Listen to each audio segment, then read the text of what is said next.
अस्सलाम वालेकुम नाजरीन, इलेक्शन कॉर्नर में खुशामदीद। मैं हूं आपके साथ हुदा शाह। नाजरीन, पीटीआई से एक बार फिर से बल्ले का निशान वापस ले लिया गया है और पेशावर हाई कोर्ट ने 22 दिसंबर का इलेक्शन कमीशन का फैसला बहाल कर दिया है। और जो ये पीटीआई से इस फैसले के खिलाफ और पीटीआई ने इस फैसले के खिलाफ कल ही सुप्रीम कोर्ट से रुजू करने का फैसला भी किया है। और पेशावर हाई कोर्ट ने 6 सफ़ात पर मुश्तमिल ये महफूज फैसला सुनाया है। बैरिस्टर गौहर का कहना है कि बल्ले का निशान छिन भी गया तो फिर भी इलेक्शन का बायकॉट वो नहीं करेंगे। इलेक्शन कमीशन का इस सारे मामले में क्या किरदार रहा है, हमारे साथ इस इशू पर बात करने के लिए मौजूद हैं कुंवर दिलशाद साहब, साबिक सेक्रेटरी इलेक्शन। दिलशाद साहब, बहुत शुक्रिया आपके वक्त का।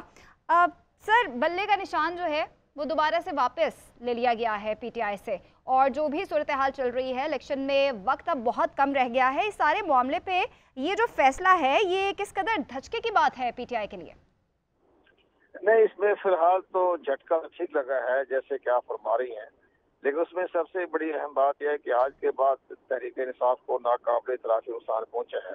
लेकिन ये फैसला जो आया है पेशावर हाई कोर्ट का, वो दरअसल ये हुआ है कि उन्होंने सिंगल बेंच के फैसले को इसलिए उन्होंने कारदम करार दिया और इलेक्शन कमीशन पाकिस्तान की नजरसानी की दरख्वास्त को इसलिए उन्होंने उसको एक्सेप्ट कर लिया कि क्योंकि इलेक्शन कमीशन पाकिस्तान का मौका बड़ा मजबूत था, बड़ा वजनी था, दलाइल के साथ था कि जी हमें तो सिंगल बेंच ने सुना ही नहीं। सिंगल बेंच ने इलेक्शन कमीशन पाकिस्तान को नोटिस भी जारी किया और इलेक्शन कमीशन पाकिस्तान का अहम फैसला जो था वो आप हैरान होंगे कि ऑनरेबल जज है सिंगल बेंच के, उन्होंने इलेक्शन कमीशन पाकिस्तान के फैसले को जो 22 दिसंबर को था वो पढ़ा ही नहीं। आप देखिए कि बगैर पढ़े ही उन्होंने इलेक्शन कमीशन पाकिस्तान के फैसले को मुअत्तल कर दिया। तो कितनी ज्यादा एक हैरान कुन बात है कि जिसके खिलाफ फैसला दे रहे हैं आप, उसका फैसला जो है 11 पेज का, वो पढ़ा ही नहीं। इतनी लापरवाही, इस कदर लापरवाही। तो ये चीज देखते हुए जो नजरसानी की दरखास्त के मामले में इलेक्शन कमीशन को बड़ा मजबूत मौका मिल गया कि जनाब जज साहब ने तो हमारा फैसला पढ़ना ही नहीं गवारा किया। तो ये उस बात पे जो आज लार्जर बेंच नहीं था, डिवीजन बेंच था नजरसानी का, उन्होंने भी बड़ी हैरानगी का मुजाहरा किया कि जी उन्होंने सुने बगैर ही फैसला कर दिया, पढ़ा भी नहीं फैसला। इसलिए उन्होंने इलेक्शन कमीशन पाकिस्तान के 22 दिसंबर के फैसले को बहाल कर दिया, बरकरार रखा। लेकिन 9 जनवरी को डिवीजन बेंच जो है वो समाप्त कर रहा है, जिसमें कि सिंगल बेंच ने दरख्वास्त की थी जनाब मैं तो मुअत्तल कर रहा हूँ इलेक्शन कमीशन के फैसले को, लेकिन डिवीजन बेंच इसको फैसला करेगा। तो वो एक अबूरी फैसला था सिंगल बेंच का, तो वो उस पर उन्होंने आज जो है अब खत्म कर दिया हमारी डिवीजन बेंच ने। लेकिन 9 जनवरी को एक इलेक्शन कमीशन पाकिस्तान के फैसले की रोशनी में बड़ा अहम फैसला 9 जनवरी को डिवीजन बेंच सुनेगा पेशावर का, और वो फैसला बड़ा अहम होगा। उसके बाद आगेला जो है राहत मुतय्यन करनी पड़ेगी, आया वो हक में जाता है कि मुखालिफ में जाता है। अच्छा दिलशाद साहब, बैरिस्टर गौहर की अभी कुछ देर पहले प्रेस कॉन्फ्रेंस हुई है, उन्होंने कहा है कि हम कल ही ये पेशावर हाई कोर्ट का जो फैसला है उसको चैलेंज करेंगे सुप्रीम कोर्ट में। तो अगर सुप्रीम कोर्ट की जानिब से भी सुनवाई नहीं होती है और बॉल दोबारा से इलेक्शन कमीशन के पास चली जाती है, तो उस सूरत में इलेक्शन कमीशन क्या करेगा? इलेक्शन कमीशन तो कोई पार्टी नहीं है, वो तो एक आईनी इदारा है, वो आईन और कानून के मुताबिक फैसले कर रहा है। वो किसी का फरीक नहीं है, किसी के मुखालिफ नहीं है। वो जो फैसला करता है आईन और कानून की रोशनी में करता है, उसके खिलाफ अपीलें करें, सुप्रीम कोर्ट जाएं। लेकिन मुझे बड़ी हैरानगी की बात है कि गौहर अली एजाज बहुत अच्छे वकला में उनका शुमार होता है। अभी तो 9 जनवरी को डिवीजन बेंच का फैसला आना है, तो सुप्रीम कोर्ट ऑफ पाकिस्तान को डिवीजन बेंच को क्रॉस करके वो कैसे जा रहे हो, और ये हर इदारे को नाराज ही करते जा रहे हैं। हाँ, वो भी अब डिवीजन बेंच भी सोचेगा जी जब हमने 9 जनवरी को हमारा फैसला अभी तो किया भी नहीं, 9 जनवरी को फैसला सुनेंगे करेंगे, तो ये पहले ही सुप्रीम कोर्ट ऑफ पाकिस्तान जा रहे हैं, तो सुप्रीम कोर्ट ऑफ पाकिस्तान भी यही कहेगा जनाब 9 जनवरी को तो डिवीजन बेंच का फैसला आना है, पहले वो तो उसको तो आने दें। लेकिन बहरहाल गौहर साहब भी बड़े टॉप क्लास के मुकला में से हैं, और साथ साथ सईद अली जफर साहब पाकिस्तान के मुमताज कानूनदान हैं, सेनेटर हैं, तो वो अगर फैसला करते हैं सुप्रीम कोर्ट ऑफ पाकिस्तान में तो ठीक है, तो वहाँ भी पता मालूम हो जाएगा कि वो किस अंदाज से इस फैसले को आगे लेके जाते हैं, या रिमांड करते हैं, या वो कहते हैं कि पेशावर हाई कोर्ट के फैसले का इंतजार किया जाए। ये सारे मामला तो एक बड़े गंभीर हो गए हैं, लेकिन मामला 13 जनवरी को इलेक्शन कमीशन पाकिस्तान का बड़ा अहम दिन है, जब उनके रिटर्निंग ऑफिसर सिंबल अलॉट करेंगे। जो फैसला होना है वो 13 जनवरी से पहले पहले होना है। अब देखो, Supreme Court of Pakistan Nawaz Sharif की अहलियत के बारे में, नाअहलियत के बारे में 4 जनवरी को सुन रही है। 6 जनवरी को इमरान खान के खिलाफ जितने केसेज है उनकी समाअत हो रही है, वो बड़ी इंपॉर्टेंट है। 6 जनवरी उसमें भी लार्जर बेंच है। और तीसरा जो है, आज सुप्रीम कोर्ट का फैसला था, ये अपना फेयर प्लेइंग जो था उन्होंने दिया था, लेवल प्लेइंग फील्ड के बारे में फैसला, वो भी आना है। 9 जनवरी को पेशावर हाई कोर्ट का आना है, और पेशावर हाई कोर्ट के बाद सुप्रीम कोर्ट ऑफ पाकिस्तान में भी केस है, वो भी तवक्को की जा सकती है। ये पूरा 10 जनवरी 12 जनवरी पहले बड़े इंपॉर्टेंट दिन है हाई कोर्ट, सुप्रीम कोर्ट, और फिर 13 जनवरी के बाद जो है सारी तो खत्म हो जाएगी और पता चल जाएगा किस पार्टी को क्या मिलता है, क्या निशान मिलता है। अच्छा कुंवर दिलशाद साहब, आज ना इस्लामाबाद हाई कोर्ट में बड़ी ही दिलचस्प सूरत हाल पैदा हुई है। पीटीआई के उम्मीदवार शुएब शाहीन के कागजात नामजदगी मुस्तरद हुए, तो जो दोनों आरोज थे उनके फैसलों में एक लफ्ज का भी तजाद नहीं था। तो क्या इन इक़दामात से इलेक्शन की शफाफियत पर सवालात नहीं उठेंगे? देखा जी, शफाफियत पर तो हमारी इलेक्शन कमीशन की सबसे बड़ी जो अहम बात है, वो बदकिस्मती से इसकी सही तरीके से तश्कील नौ भी नहीं हुई। बदकिस्मती से इनके जो इख्तियारात जो हैं वो भी अजीबोगरीब दिए गए हैं। अब ये बात, ये जो रिटर्निंग ऑफिसर होता है ना, ये रिटर्निंग ऑफिसर का फैसला जो होता है ना, ये इलेक्शन कमीशन के अंडर नहीं होता है। जब इलेक्शन कमीशन का उनको अपॉइंट कर देता है तो ये आज़ाद खुद मुख्तार होता है। हर रिटर्निंग ऑफिसर आप अपने इदारे में, आप अपनी अदालत में चीफ इलेक्शन कमिश्नर बना बैठा होता है। अच्छा, वो बिल्कुल मुझे पता है, हमें तजुर्बा, हमने देखा है, हमारे देश इनकी हमने देखी है इनकी रिटर्निंग ऑफिसर की बादशाह। वो हमने तो उनकी किताबें खरीदी थी जब मैं फेडरल सेक्रेटरी था।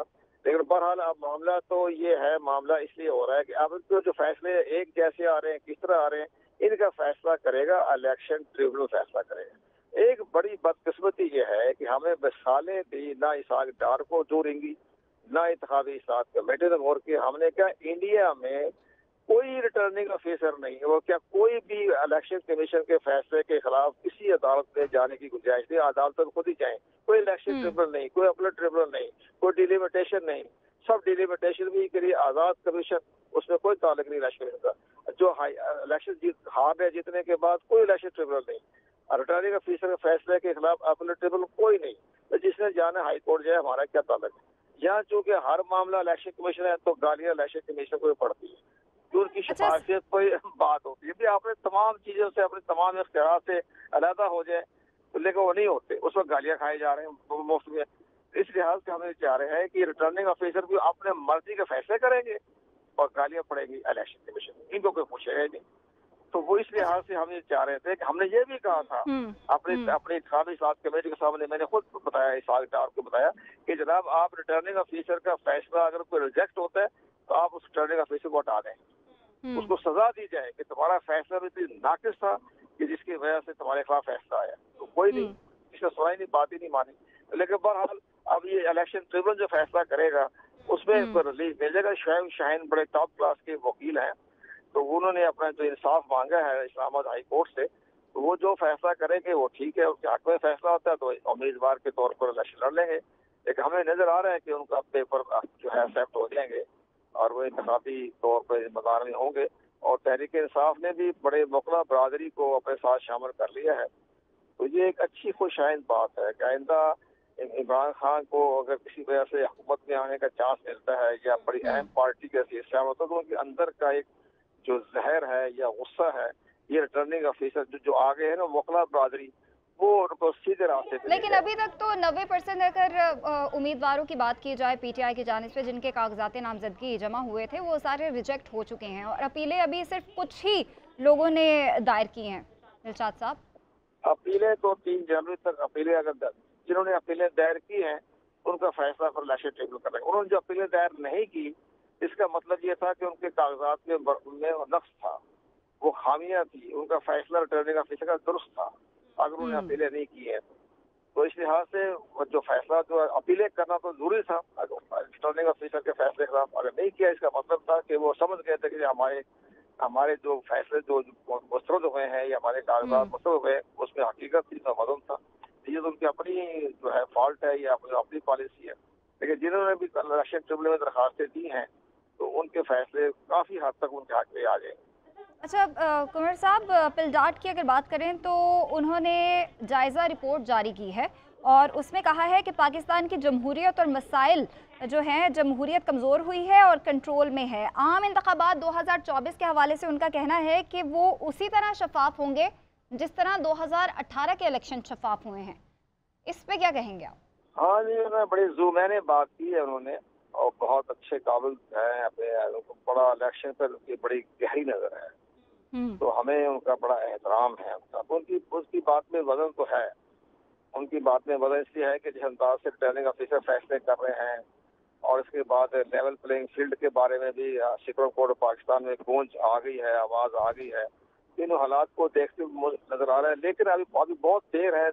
वो मुमकिन है कि सबको आपका लेवल प्लेइंग फील्ड मिल जाए, सबको इलेक्शन में हिस्सा लेने की इजाजत मिल जाए, तो फिर वो उनकी तजदीद जो है, उनकी तजिया जो है, वो उसके मुताबिक वो फैसला नहीं आएगा रिजल्ट। लेकिन बहरहाल नजर तो यही आ रहा है कि इलेक्शन जो है और बड़े मुतनाज़ा करार दिए जाएंगे और बड़ा मुश्किल से मामला आएगा। बाद रिटर्निंग अफीसरों की नादानी भी है इसमें, उन्होंने भी जल्दबाजी का मुजाहरा किया है, उन्होंने भी हकायक को नहीं देखा, और उन्होंने जिस अंदाज से कागजात नामजदगी गैर मामूली तौर पर मुस्तरद की हैं, वो भी सवालिया निशान है। और बहुत से जगहों पर जो उनके बैलेट पेपर खुले, के बाद ये जो कागजात नामजदगी के पेपर छीने गए हैं या उनको हरासा किया गया है, ये भी सवालिया निशान बना है। इस पर भी चीफ इलेक्शन कमिश्नर भी, और हम पंजाब, चूंकि मैं पंजाब गवर्नमेंट का हिस्सा भी हूँ, तो वो चीफ मिनिस्टर पंजाब ने भी इनको सख्त नोटिस किया है, और उन्होंने चीफ सेक्रेटरी से भी और आईजी से भी जवाबदर्दी की है कि हम इसकी रिपोर्ट पेश करें। तो कोशिश तो कर रहे हैं कि लेवल प्लेइंग फील्ड मिल जाए, लेकिन हर सियासी जमात को मुतमईन करना बड़ा मुश्किल मरला होता है। तो वो समझते हैं कि जी उनकी ख्वाहिश के मुताबिक फैसले आए, उनके फैसले के खिलाफ लेवल प्लेइंग फील्ड मिले, ये ऐसा होता नहीं है। लेवल प्लेइंग फील्ड की चूंकि बात हो रही है कुंवर दिलशाद साहब, तो वो तो सुप्रीम कोर्ट में मामला चल भी रहा है, लेकिन इसके साथ साथ पीटीआई वालों की जानिब से ये इलेक्शन कमीशन के ऊपर इल्जामात भी लगाए जा रहे हैं कि वो इलेक्शन कमीशन इस वक्त जानिबदारी का मुजाहिरा कर रहा है। इलेक्शन कमीशन की तश्कील हुई थी 1956 में, जब हमारा पहला आइंसा असेंबली कानून पास आइन बनाया था। उस वक्त से लेकर आज तक इलेक्शन कमीशन पाकिस्तान पर हमेशा तनकीद होती रही। हारने वाली जमात ने तनकीद की और कामयाब पार्टी ने उनके गले में फूलों के हार डाले। ये तो शुरू से चला आ रहा है। तो कोई भी हुकूमत आए, कोई पार्टी भी आए, उन्होंने इलेक्शन कमीशन चूंकि बहुत बड़ा अहम आईनी कानूनी इदारा है, उसके फैसले से हर एक किसी को इखलाफ होता है, किसी को इखलाफ नहीं होता। ये तो तनकीद तो चलती रहती है, इसकी कोई सियासी तौर पर, कानूनी तौर पर, आईनी तौर पर इसकी कोई वजह नहीं। ठीक है, हमारे साथ साबिक सेक्रेटरी इलेक्शन कमीशन कुंवर दिलशाद साहब मौजूद थे, आपका बहुत शुक्रिया। नाज़रीन, पिलडाट की चूँकि मैं पहले भी बात कर रही थी, तो पिलडाट ने पाकिस्तान की जमहूरियत और मसाइल पर 2023 की जायज़ा रिपोर्ट जारी की है और रिपोर्ट के मुताबिक पाकिस्तान में जमहूरियत कमज़ोर और कंट्रोल में है। आम इंतखाबात 2024 के हवाले से उन्होंने कहा कि इतने ही वो शफाफ होंगे जितने 2018 में हुए थे, और रिपोर्ट के मुताबिक 2023 के आखिर में जमहूरियत शदीद भंवर में फंस गई है। इलेक्शन का ऐलान जमहूरियत में बेहतरी की उम्मीद है। इंतखाबात में ताख़ीर का मतलब निगरान हुकूमतों के क़याम को तवालत देना है और इलेक्शन शेड्यूल जारी कराना चीफ जस्टिस काजी फाइज ईसा की कामयाबी है। इसी हवाले से बात करेंगे। हमारे साथ मौजूद हैं पिलडाट के सरबराह अहमद बिलाल महबूब साहब। अहमद साहब, बहुत शुक्रिया आपके वक्त का। चूँकि मुल्क में आम इंतखाबात का बिगल बच चुका है, लेकिन पिलडाट का कहना है कि मुल्क में जमहूरियत मजबूत नहीं है, तो मुल्क में जमहूरियत की मजबूती के लिए क्या इक़दाम होने चाहिए? देखिए, जमहूरियत की मजबूती के लिए पहली बात तो ये है कि यहाँ पे हमारा जो मेन मसला है, जिसकी तरफ हमने रिपोर्ट में भी तवज्जो दिलाई है, कि हम एक खास किस्म की यहाँ पे एक शराकतदारी के साथ हुकूमत चला रहे हैं, जो कि आइन के मुताबिक दुरुस्त नहीं है। हमारे सियासतदानों को भी ये चाहिए और हमारी इस्टेब्लिशमेंट को भी ये चाहिए कि आइन के मुताबिक निज़ाम हुकूमत चलाने का एहतमाम करें, और माजी में जो कुछ होता रहा है उससे ज़रा हट के नई रिवायात पैदा करें। ये हमारी रिपोर्ट का बुनियादी नुक्ता पहला ये है। जब वो ठीक हो जाएगा तो मेरे ख्याल में और बहुत सी ऐसी चीजें हैं जैसे फ्री एंड फेयर इलेक्शन और दूसरे मामलात, वो फिर बेहतर होने लगेंगे। लेकिन बुनियादी मसला यही है कि हमारे दरमियान जो कन्फ्रंटेशन पैदा हो चुकी है कुछ सियासी जमातों और इस्टेब्लिशमेंट के दरमियान, उसमें ये पूरी कौम फंस के रह गई है। और उससे अगर आप बाहर निकलेंगे तो ही कोई रास्ता बनेगा सही रास्ते पे जाने का। तो अहमद बिलाल साहब, ये जो भी सिचुएशन इस टाइम चल रही है, अगर पीटीआई के हवाले से बात की जाए तो पीटीआई का बल्ले का निशान भी वापस ले लिया गया है और अब मामला चलेगा और उसके बाद 9 जनवरी को फैसला आएगा कि या तो उनको बल्ले का निशान ही मिलेगा या फिर कोई आज़ाद उम्मीदवार की हैसियत से वो इलेक्शन लड़ेंगे या फिर उनको इंतखाबी निशान जो है वो दूसरा अलॉट किया जाएगा। तो इस सारे मामले, इस सारी सूरत हाल पे आपको लगता है कि साफ और शफाफ इलेक्शन हो पाएंगे? देखिए, ये जो इस वक्त उनसे बल्ले का निशान पहले इलेक्शन कमीशन ने वापस लिया, फिर पेशावर हाई कोर्ट ने वो बहाल कर दिया और आज फिर वो बहाली भी मुअत्तल हो गई और वो फिर वापस ले लिया गया। ये भी अभी हतमी नहीं है, ये आखिरी नहीं है। इसके ऊपर 9 जनवरी को पेशावर हाई कोर्ट का एक डिविजनल बेंच समाअत करेगा और वो फैसला करेगा और फिर उसके बाद गालिबन सुप्रीम कोर्ट में भी अपील पे जाएगा। तो अभी ये फैसला होना बाकी है और मेरी उम्मीद है कि ये 13 जनवरी को जब ये इंतखाबी निशान अलॉट करने का वक्त है, उससे पहले ये बात तय हो जाएगी कि पीटीआई के पास इलेक्शन सिंबल है या नहीं है। तो अगर ये है तो फिर वो उनके उम्मीदवारों को 13 जनवरी को मिल जाएगा और फिर ये मसला कोई नहीं रहेगा। लेकिन अभी हमें फैसले का इंतजार करना चाहिए कि फैसला क्या आता है। अगर ये फैसला ये आता है कि बल्ले का निशान पीटीआई के पास नहीं है तो फिर बहुत बड़ा नुकसान होगा पीटीआई का। उसके उम्मीदवार इंडिपेंडेंट इलेक्शन लड़ेंगे, वो भी फिर पता ही नहीं चलेगा कि पीटीआई के उम्मीदवार कौन से हैं। लेकिन उससे भी बड़ा नुकसान ये होगा कि वो जो रिजर्व सीटें हैं खवातीन की और माइनॉरिटीज की, 70 सीटें हैं कौमी असम्बली में जी। उसमें से पीटीआई का कोई हिस्सा नहीं होगा अगर वो अपने सिंबल पे इलेक्शन नहीं लड़ रही होगी। क्योंकि सिंबल पे इलेक्शन ना लड़ने का मतलब ये है कि उसके उम्मीदवार फिर इंडिपेंडेंट ही लड़ेंगे। वो कितनी बड़ी तादाद में क्यों ना कामयाब हो जाए, वो जो मखसूस सीटें हैं उसके हकदार नहीं हो सकते। तो ये बहुत बड़ा सेटबैक होगा उनके लिए।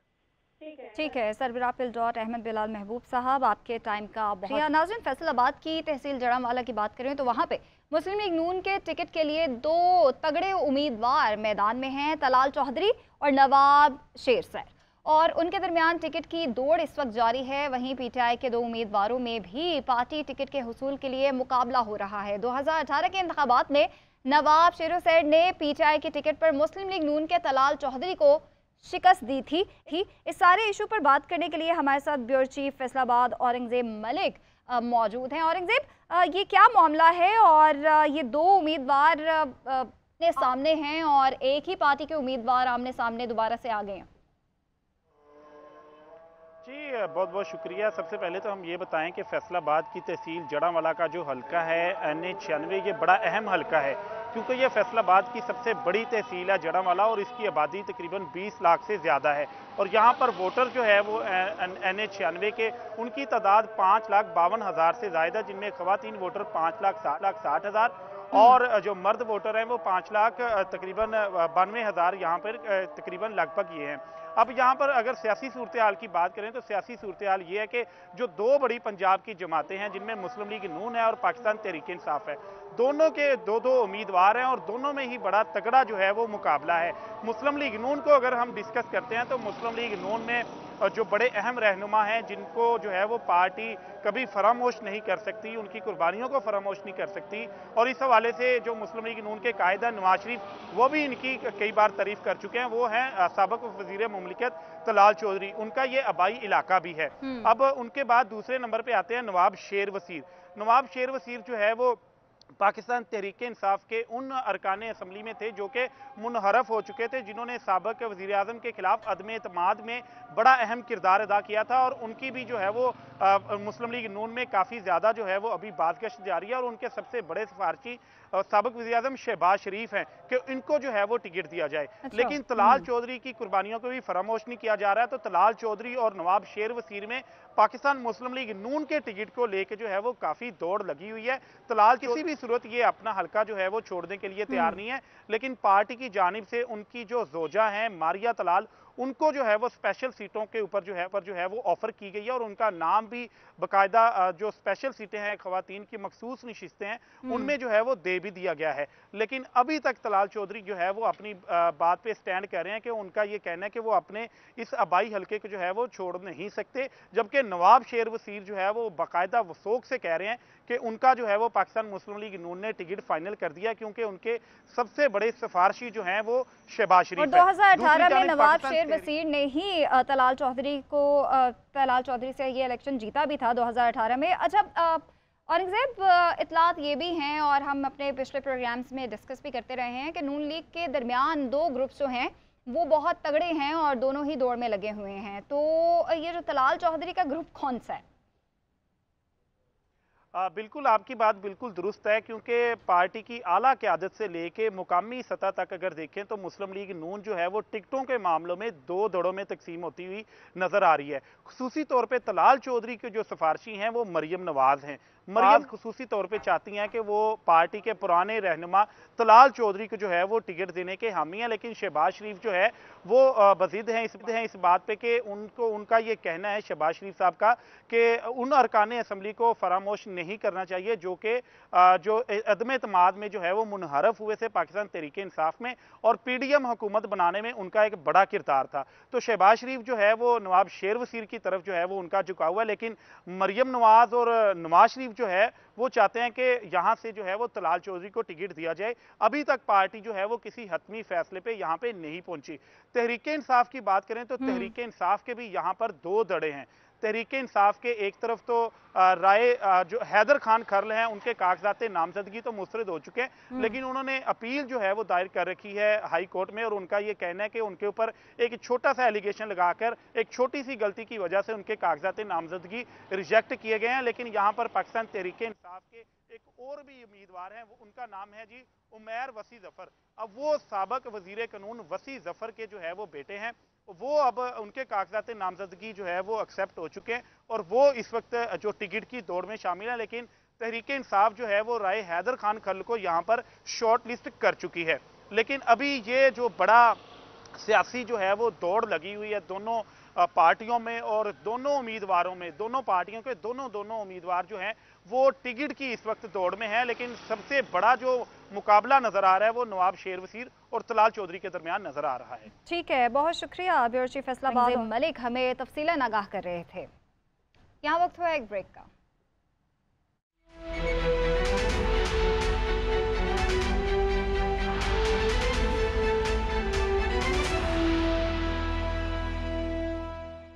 वेलकम बैक नाजरीन, इस्लामाबाद का सेक्टर I-9 हर दौर में हुकूमत की अदम तवज्जो का शिकार रहता है। हर गुजरते दौर के साथ हल्के के मसाइल मजीद बढ़ रहे हैं और इस्लामाबाद के कौमी असम्बली के हल्का NA 47 के मसाइल और आम इंतखाबात ने अवामी रद्द-ए-अमल पर एक रिपोर्ट तैयार की है सबीन शहबाज की, वो दिखाते हैं आपको।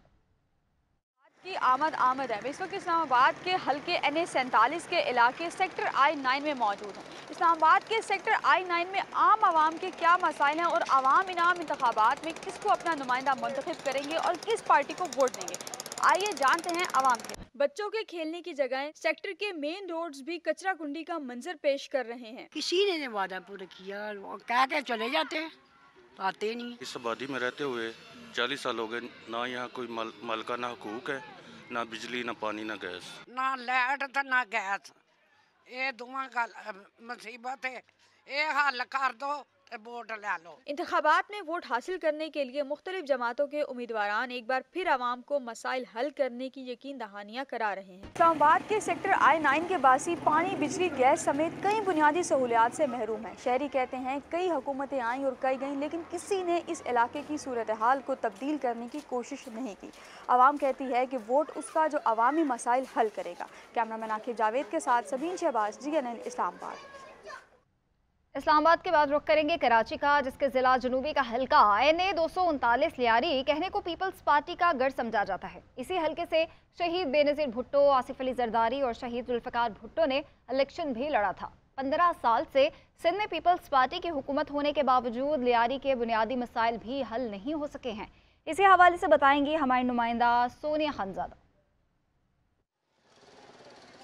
जी शुक्रिया। इस वक्त आपको बताएं कि आम इंतखाबात जो है वो शुरू होने वाले हैं और उसकी तैयारियां जो हैं वो उरूज पर हैं। इस वक्त मैं कौमी असम्बली के हल्के NA 239 में खड़ी हूं, जो जिसमें अगर हम बात करें तो PS 106 और 107 शामिल हैं, जिसमें सबसे ज़्यादा लियारी के इलाके हैं जो कि डिस्ट्रिक्ट साउथ में अगर हम बात करें तो इस वक्त हम जो है वो मूसा लैन में खड़े हैं और यहाँ पर अगर मेरे कैमरामैन शाकिर सुलेमान दिखाएं कि गंदगी के ढेर ही ढेर हैं, कचरा गलियों में जो है वो भरा हुआ है।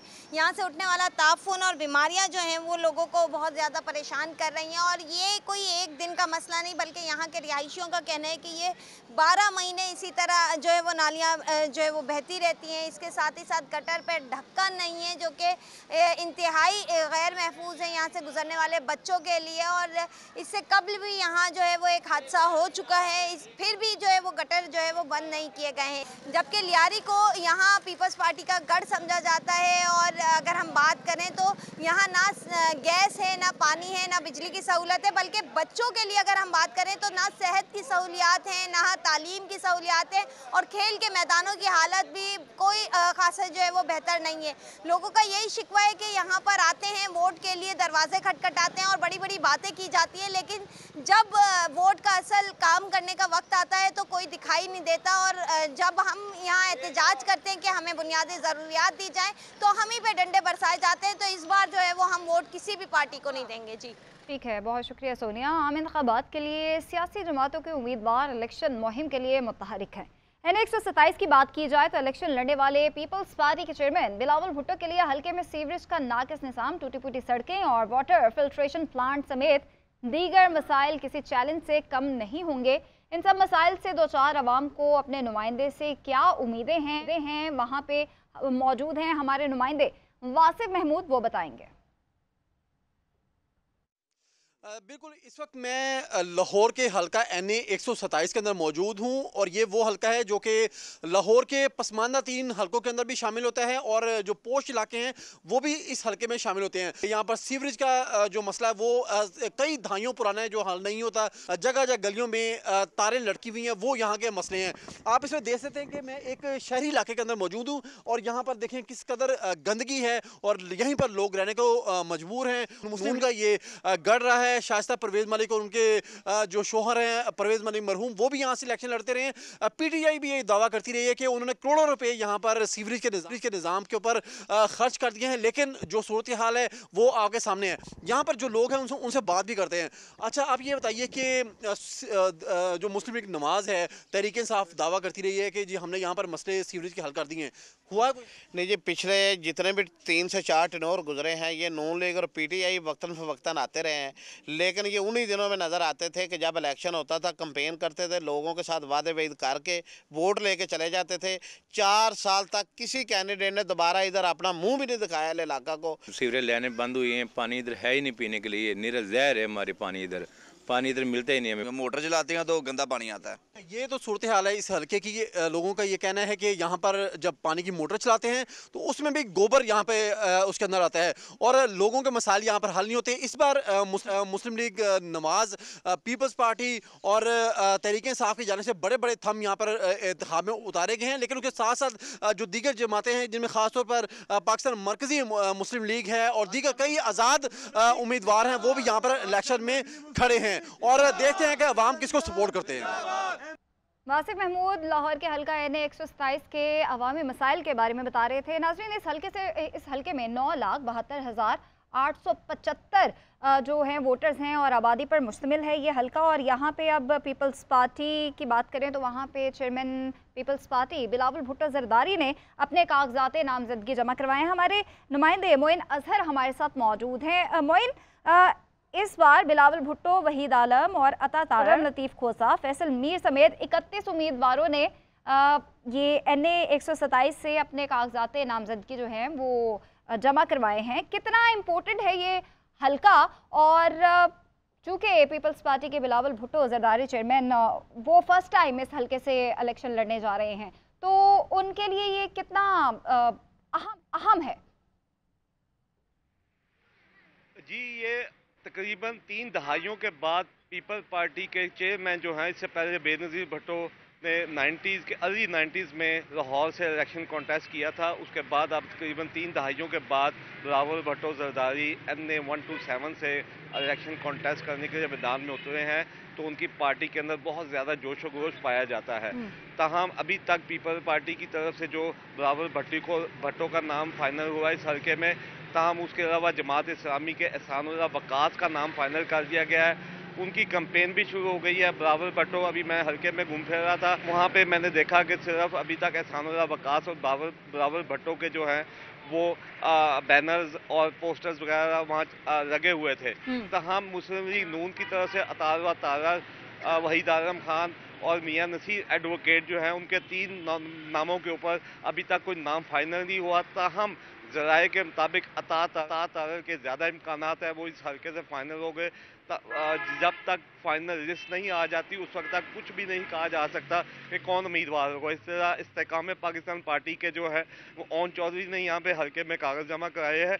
अभी तक उनकी तरफ से कैंपेन का आगाज़ नहीं हुआ, और ये हल्का इसलिए भी अहम हो गया है क्योंकि बिलावल भुट्टो के आने के बाद अब इस लाहौर शहर में जो सबसे ज़्यादा इस वक्त ज़ेर बहस हल्का है वो NA 127 है, जिसमें इस कॉन्टेस्ट को लोग बहुत ही दिलचस्पी के साथ देख रहे हैं। और लोगों से मेरी यहाँ पे बात हुई तो उन्होंने भी कहा कि उनकी तरफ उन्होंने हैरानी का इज़हार किया कि बिलावल भुट्टो जो है वो लाहौर से आए हैं और अब इस हल्के में ज़्यादा संजीदा कॉन्टेस्ट मिलेगा। अच्छा मोइन, मुझे ये बताएगा कि कोई सीट एडजस्टमेंट के हवाले से बात चल रही है क्या? नून लीग के साथ पीपल्स पार्टी की इस हल्के के लिए सीट एडजस्टमेंट की कोई न्यूज़ है?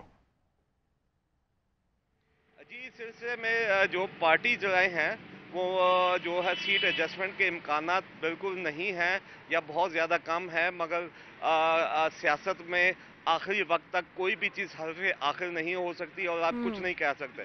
अभी तक के जो हालात है उसमें बिलावल भुट्टो इलेक्शन कॉन्टेस्ट कर रहे हैं और बैक चैनल डिप्लोमेसी में अगर कोई उनके आपस में राब्ते हैं या कोई बातचीत चल रही है तो उसमें अभी तक हल्के में कोई ऐसा नज़र नहीं आ रही। मुस्लिम लीग नून के वर्कर्स बहुत ज़्यादा चार्ज हैं, PTI के वर्कर्स बहुत ज़्यादा चार्ज हैं, जमात इस्लामी के कुछ लोग अभी मिले थे तो उन्होंने भी कहा कि वो भरपूर तरीके से इस हल्के में इलेक्शन कॉन्टेस्ट करेंगे। और ये मुकाबला दिन ब दिन जो है वो बहुत ज़्यादा जिसे कहते हैं ना हाइप क्रिएट करेगा, क्योंकि बिलावल भुट्टो यहाँ से इलेक्शन कॉन्टेस्ट कर रहे हैं। जब हम इस हल्के के इलाकों की बात करें तो यहाँ से वफाकी कॉलोनी नहर से स्टार्ट होती है, उसके साथ शादी खुई, उसके बाद जोहर टाउन, उसके बाद टाउनशिप, ग्रीन टाउन, उसके बाद आप यहाँ आगे चले जाएँ तो यहाँ में मॉडल टाउन के कुछ blocks, Model Town extension, Kot Lakhpat और उसके फिरोजपुर रोड के साथ साथ जो है काफ़ी गुलिस्तान कॉलोनी, मक्का कॉलोनी और दीगर इलाके जो इसमें शामिल हैं। और वहाँ पे जैसा कि ये है कि जी अमीरों के आबादियाँ भी हैं, मुतवस्सित तबके की आबादियाँ भी हैं और गरीब लोग भी रहते हैं। और लोग जो हैं यहाँ पे बहुत ज़्यादा चार्ज हैं, पोलिटिकली चार्ज हैं, और वो जो है इलेक्शन के जू दिन नज़दीक आएंगे और कैंपेन में इजाफा होगा तो उसमें हमारे नुमाइंदे वासिफ महमूद ने वहाँ के अवाम को जो मसाइल का सामना है उस हवाले से भी वो बता रहे थे कि वहाँ पे पीने का साफ़ पानी मुयस्सर नहीं है। और बहुत से लोगों से उन्होंने बात की तो उन्होंने कहा कि भाई पहले हम जो बंदा हमारे मसाइल हल करेगा हम वोट उसी को देंगे। जी, ये चूँकि कुछ लोगों का ये ख्याल होता है अमूमन इलेक्शन से पहले, ताहम इस हल्के में अगर पिछले 5 साल के दौरान देखा जाए तो तकरीबन 8 से 9 अरब रुपया जो है सरकारी मुख्तलिफ स्कीमों के ऊपर खर्च किया गया है। और उसमें जो है कुछ सड़कों की हालत यहाँ पे बहुत ज़्यादा बेहतर है, गलियाँ जो छोटी छोटी बनी भी हैं। जो पानी का मसला है वो पूरे लाहौर में एक संजीदा सूरत हाल और कहते हैं मुश्किल सूरत हाल पैदा करता जा रहा है, क्योंकि पानी की सतह कम हो रही है और जो है पुरानी पाइप लाइनें बिछी हुई हैं जिसकी वजह से साफ़ पानी जो है मुख्तलिफ इलाकों में जो आने का जो कहते हैं ना, लोगों की शिकायत में इजाफा होता जा रहा है। इस सिलसिले में मास्टर प्लान जो है वो उसके मुताबिक कोई लाहौर शहर में नए सिरे से पानी का एक मंसूबा बना था पिछले उस्मान बुज़दार के दौर में, जिसमें साफ पानी उन्होंने आप पानी अथॉरिटी भी बनाई थी और साफ पानी की फराहमी, पीने की फराहमी के लिए, लेकिन उसके बावजूद इस हल्के में लोग जो हैं वो खुश नहीं हैं और मसाइल से दो चार हैं। बहुत शुक्रिया मोइन अजहर, हमें NA 127 के बारे में तफसीलन आगाह कर रहे थे। नाज़रीन, मुल्तान शहर की बात करें तो मुख्तलिफ मसाइल का सामना है उधर भी, जबकि सूबाई असम्बली का हल्का है 216 भी मुख्तलिफ शहरी मसाइल से दो चार है। मुख्तलिफ सड़कें वहाँ पर भी टूट फूट का शिकार हैं और साफ पानी की अदम फरहमी से मकीन परेशान है। इस हवाले से हमारे नुमाइंदे सुहेब इकबाल बताएंगे। जी शुक्रिया। आम इंतखाबात के हवाले से जो इंतखाबी मुहिम है तेज़ हो गई है। दूसरी तरफ मुल्तान के मुख्तलिफ हलकों की बात करें, ख़ास तौर पर सूबाई असम्बली का हल्का 216 मुख्तलिफ मसाइल का से दो चार है। ख़ास तौर पर सड़कें जो हैं वो तामीर नहीं हो सकी, मुख्तलिफ जगहों पर सड़कें टूट फूट का शिकार हैं। सीवरेज का जो काम है वो मुकम्मल नहीं हुआ, बहुत से मंसूबे इल्तवा का शिकार हैं। दूसरी तरफ ये शहरी हल्का है और यहाँ साफ़ पानी का जो है वो सबसे बड़ा मसला है। शहरियों के सबसे ज़्यादा जो मसाइल हैं वो वासा हुकाम से थे, तो उनका यही कहना है कि यहाँ जो है वो मसाइल हल नहीं हुए गुज़िश्ता 5 सालों से और मुख्तलिफ सड़कें टूट फूट का शिकार हैं। सफाई का कोई निज़ाम बेहतर नहीं है, सड़कें तामीर नहीं हो सकी, उसके अलावा घरों में साफ़ पानी नहीं आ रहा। निकासी आब का मसला भी जो है उन्हें परेशान किए हुए है। उनका यही कहना है कि जो भी उम्मीदवार इस हलके में आएगा तो उसके सामने ये सूरत हाल लाजमी रखी जाएगी। जिन मसाइल का सामना जो है वो आवाम कर रहे हैं, आवाम का यही कहना है कि जो भी उम्मीदवार आता है वो दावे तो बड़े करता है लेकिन काम जो है वो मुंतखब होने के बाद नहीं किए जाते, जिस पर जो है वो शिकवा कना है। उनका यही कहना है कि ये हलका जो है अरसा दराज से इन मसाइल में घिरा हुआ है, लेकिन इसके हल के लिए जो है वो हमें कोई इस हवाले से जो इकदाम है वो नज़र नहीं आ रहे। जी ठीक है, इलेक्शन के दिन करीब आते जा रहे हैं और मुख्तलिफ पार्टीज़ के जो भी उम्मीदवार जिस हल्के से उन्होंने कागजात नामजदगी जमा करवाया है वहाँ पे इलेक्शन की तैयारियां ज़ोरों शोर से जारी हैं। अवाम जो है वो मसाइल का शिकार भी है और वो ये कह रही है कि हमारे हल्के में या हमारे इलाके में अब जो हमारे मसले हल करेगा हम उसी को वोट देंगे। तो अब देखते हैं, बहुत से ऐसे हलके हैं जो कि बहुत ज़्यादा वहाँ पे अहम जोड़ देखने को मिलेगा। उसमें NA 127 और NA 119 जो है उसमें अच्छा जोड़ देखने को मिलेगा। नाज़रीन, इलेक्शन कॉर्नर से आज के लिए इतना ही। कल से दोबारा मुलाकात होगी। अल्लाह हाफ़िज़।